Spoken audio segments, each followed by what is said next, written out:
Apparently, ogres are the best Warhammer race to live as. Now, I don't really know too much about ogres, so I think this might be a good opportunity to learn more about their lore.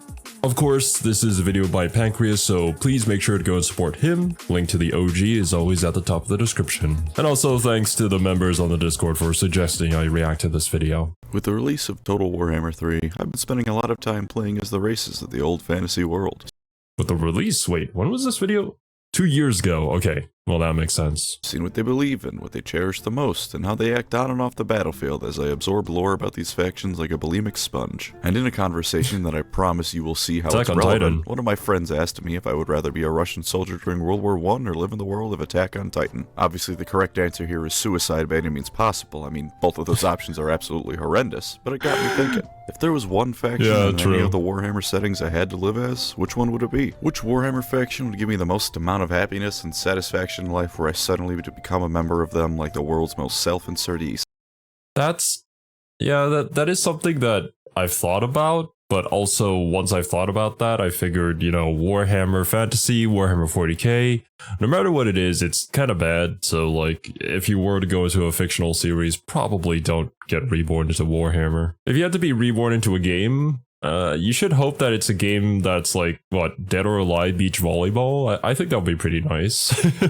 Isekai. And I came to the conclusion that the faction I would pick is the Ogres of Fantasy. Now there may be, you know, some civilized debate over me picking the damn Ogres for this. I mean, I do some for the Elder after all, and the Elder when they're not fighting are basically a perfect post-scarcity society. Or perhaps you say that the Necrons would be perfect, with them all being immortal beings who can repair their bodies after more or less complete destruction. Or the High Elves / Lumineth Realm Lords, or one of the dwarfs, or God knows how many other factions you might say is best to live as. And to be fair, a lot of factions in Warhammer do have pretty decent standards of living, even by our real life standards. Not just the standards of living of a peasant who has to deal with demons from hell every other Tuesday. But even taking all of these factions into consideration, I still think the Ogres are the faction and race I'd choose to be if I had to. But why the Ogres? Is it just because they're having a jolly old time eating and getting money and I don't know.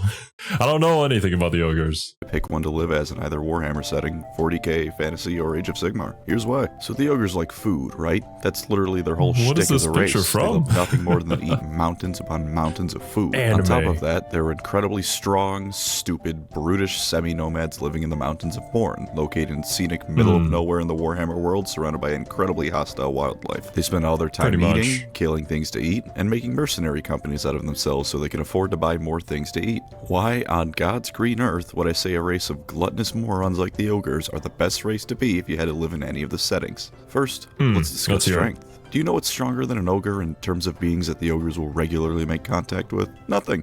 Absolutely nothing. From Khorne to the people of Bretonnia to Cathay to even most demons of chaos, nothing is strong. Really?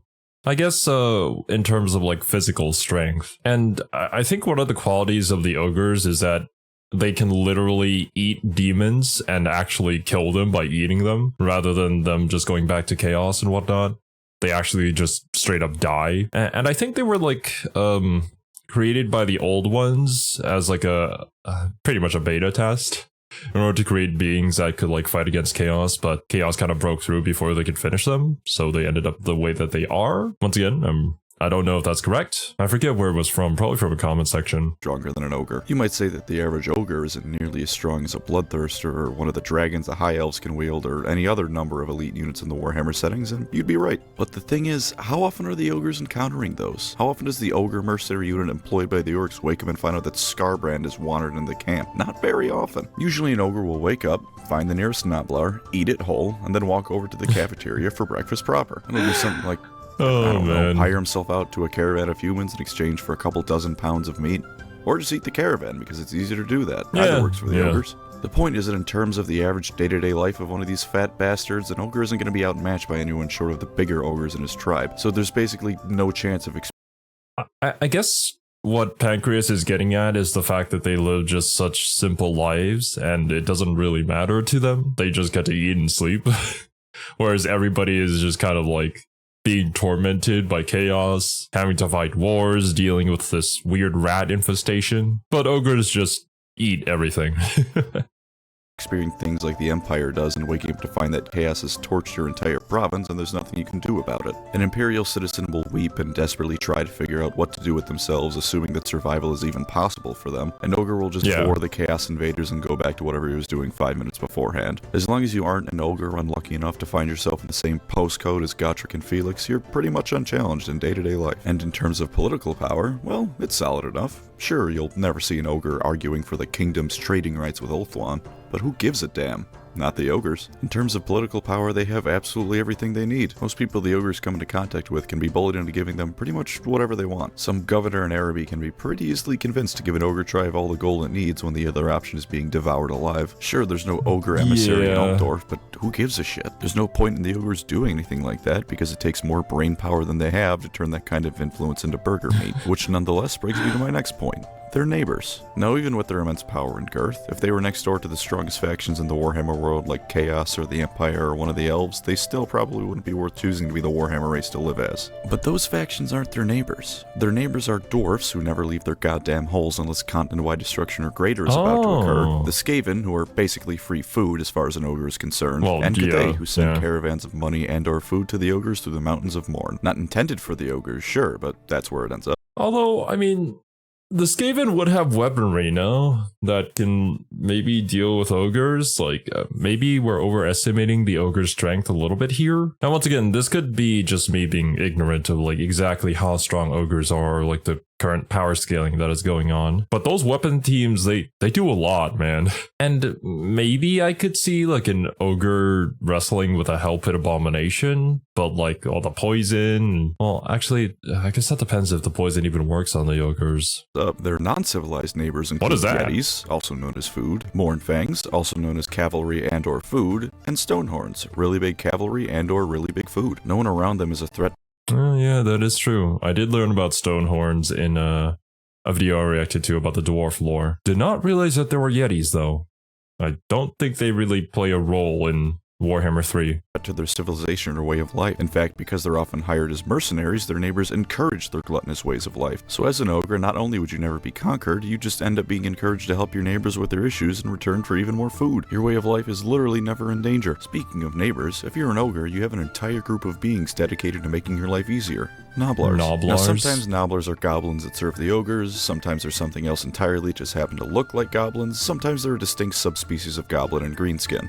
I don't care what they are, and neither should you. What matters is that as an ogre, these bastards are at your beck and call. Need some expendable units in a fight? The Nobblars are great at catching arrows with their faces. Need someone to ferry supplies and materials for you? The Nobblars aren't busy doing anything. They'll hold all your shit. Need something to eat? The Nobblars will get it for you. And if there's nothing on the menu they bring you want, then no worries. Just eat the fucking Nobblar. As an ogre, you have an Are the Nobblars okay with this current exchange? Like, what is that relationship?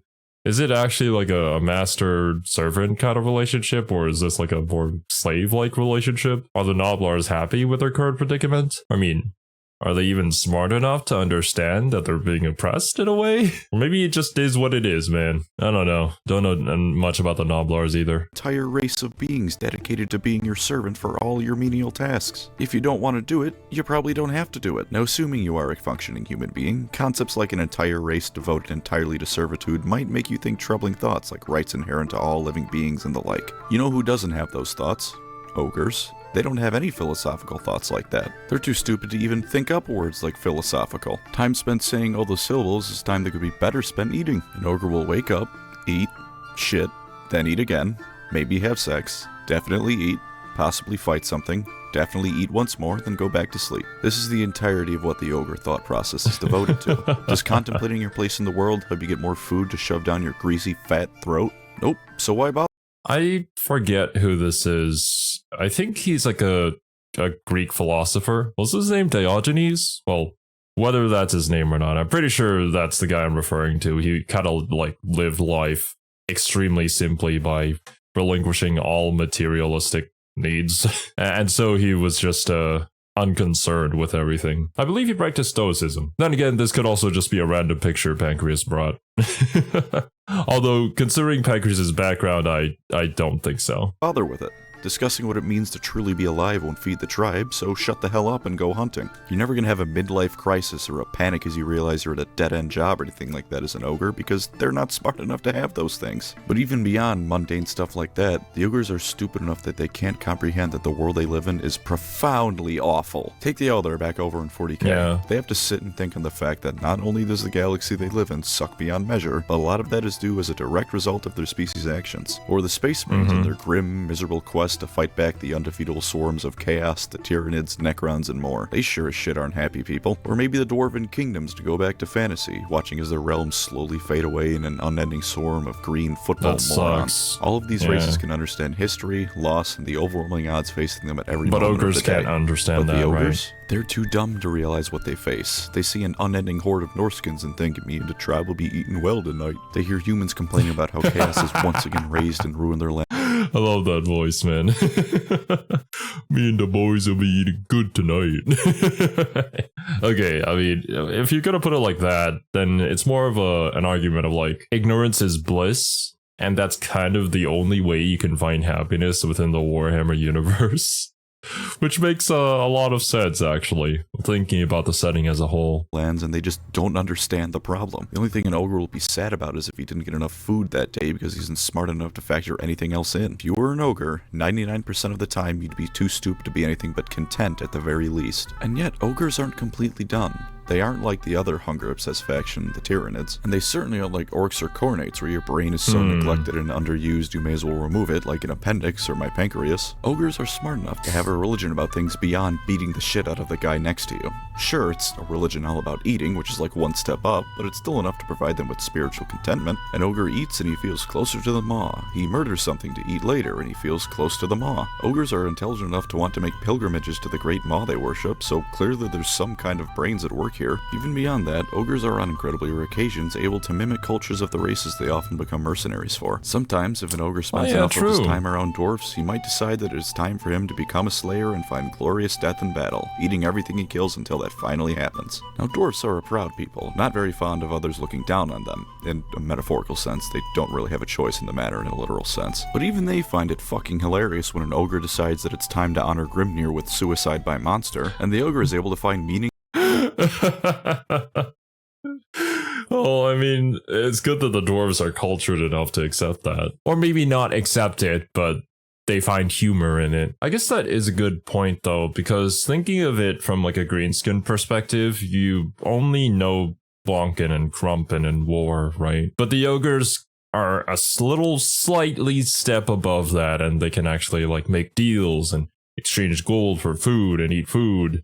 And have other pleasures in life rather than just fighting and dying. So I would say, yeah, that's a good argument to make. I think even in game, there are like pirate ogres. I wonder if there are different kinds of ogres in game. I think there are like a ton when it comes to the tabletop, because they do kind of just assimilate into whatever culture that they're currently residing in or working for. Because I do remember seeing some tabletop models that were pretty funny, not gonna lie, about the ogres wearing like many different kinds of outfits and using many different kinds of weaponry. In his life from this. In other cultures, they might find satisfaction in the finest elven wines or learning the latest gossip about the Elector Counts. And those other cultures aren't going to tell them no or look down on them, because I don't know about you, but I'm not going to be the one to explain to the 10-foot tall, 8-foot wide murder machine how stupid he looks trying to read a Shakespeare play. Are you gonna be that guy? You know what all of this ultimately means? They're at the perfect spot between smart and stupid. They're smart enough to find meaning in life from all sorts of things, but they're dumb enough to not care or even understand that their world is the shithole to end all shitholes. Ogres are the best race possible to be if you had to choose one Warhammer race, from whatever setting. And now I have my final point. Food. Oh, Dragon's Ogres Crown, love food. I think. It's the most important thing about their culture, race, and whatever else about them you can think of. Food and their stomachs are so goddamn important to them that on an ogre, the only body part you usually see armored is their gut. What about food is so great it's worth mentioning as a positive for being an ogre? Imagine this life. You're so simple that you wake up and your only major concern is grabbing a nice, hot meal. There are no mortgage payments or phone/car bills, no politics or celebrity garbage to deal with. Okay, Pancreas, you make a very good argument here. In a way, it kind of simulates what life was back when we were kids, and there weren't really any worries to think about or any you know, taxes and mortgages and rent and electricity bills. And oh God, it's just so much when you become an adult. But as ogres, you get to be an adult and you get to kind of understand some of these things, but you really don't have to deal with them. So yeah, this is a really good point. You just wake up and find the nearest snack, which may damn well be one of your servants. There is not a single miserable ogre in existence because this life is fucking perfect for finding happiness. Your purpose and wants in life are to eat, you excel at killing things to eat, your culture encourages you to eat. If you suddenly became an ogre, all of your worries would melt away as your gut grew 3 sizes that day. All you care about is food. And because ogres just like food and don't give a shit about things like counting calories, the food pyramid, or not eating the fat directly out of a pig carcass, you'll eat everything. An entire world. Well, okay, there is that, but I do want to take like a small step back and think maybe there are some downsides to being an ogre that Pancreas isn't really mentioning here. Although I can't really discuss upon those areas because I don't know enough about the ogres. So for you guys watching this video, let me know in the comments, do you agree with what Pancreas says here, or is there something else that you should be aware of when it comes to like becoming an ogre? I feel like there's got to be a twist somewhere, but maybe that's just me being too overly cautious, or I feel like I just know Warhammer in general, that there's got to be something that makes it not so great. World of flavors open up to you as an ogre. Am I saying this all because I am at core a fat, lazy bastard? Yes, I am, but there's more to it than that. There's the beauty and simplicity of the ogre life calling to me, and the ogres don't take it to the level that chaos followers do. There's no ogre followers of the Great Maw in the same way that there are followers of Kor and Slaanesh or the other gods. When a cultist follows a chaos god, that's it. Guess that is Whatever true. their god wants now, that's all they can look forward to. But ogres can do other things. An ogre can worship his god by eating and decide that he wants to arm wrestle every dwarf in the village as part of his self-identity on the side. An ogre can eat. What does the Great Maw do exactly? I don't know much about the Great Maw either, but that is a good point. I've never seen like a priest of the Great Maw before. And while there is magic that kind of like makes a giant maw appear on the ground and does a ton of damage, I think. I've seen that before. Don't really see anybody like completely dedicated to it. Or maybe their entire lives are dedicated to it and the Great Maw is just pretty chill. You know, you just eat everything that you find. And then you're cool, which honestly isn't too bad of a deal. Oh, and that is considering if you're an ogre, of course. Eat a medieval village's worth of people during the day, and at night he can become an artist. It might be art painted using nothing but ogre shit, but it's still art. Whatever you want to do as an ogre, you can do it, as long as you remember to eat twice your body weight in food that day. You have all the freedom you could possibly want, as long as you remember to supersize that order of fries. So go, dear viewers, go forth with the knowledge that if you had to pick a single race to live as in one of the Warhammer settings, it would be the ogres. Thank you for watching, you fat, beautiful bastards, and take care out there. Thank you, Pancreas. Also, they have the best songs in the world. Move over, sea shanties. It's time for tavern bands belching out the most shockingly obese lyrics ever. Although I do have to agree that the music for the ogres is kind of a banger. And I guess with that finishing line there, Pancreas does know his target audience very well. Overall, it does look like the ogres are having the most fun here and living a simple life, which is honestly more than what most people can ask for in the Warhammer Fantasy universe. But yeah, there might be some points here and there that maybe Pancreas didn't bring up, so if you can, please let me know. Regardless, thank you guys so much for watching, hope you enjoyed, and I'll catch you in the next one.